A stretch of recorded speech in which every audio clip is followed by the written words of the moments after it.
វីដេអូមួយនេះខ្ញុំសូមបង្ហាញអំពីការបិទ passcode នៅលើ Photo Gallery នៅក្នុង iPhone អញ្ចឹង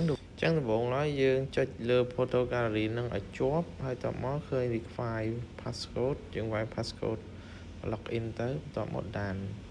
ហើយបន្ទាប់មកទៀតយើងចូលទៅក្នុងតេស្តសាកមើលយើងអាចបើកមើលឃើញចូលទៅបានអញ្ចឹងវីដេអូមួយនេះយើងអាចធ្វើតាមនឹងបានហើយខ្ញុំមានដាក់រូប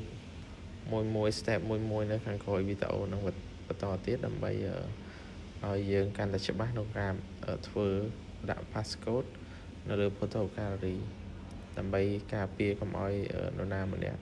គាត់អាចចូលមើលបានអញ្ចឹងវីដេអូហ្នឹងគឺមានតែប៉ុណ្្នឹងវីដេអូមួយនេះខ្ញុំសូមបង្ហាញអំពីការបិទ passcode នៅលើ Photo Gallery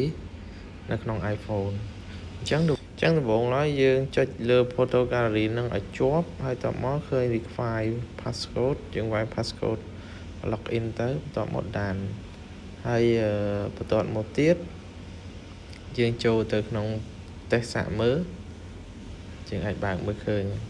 ចូលទៅបានអញ្ចឹងវីដេអូមួយនេះយើងអាចធ្វើតាមនឹងបានហើយ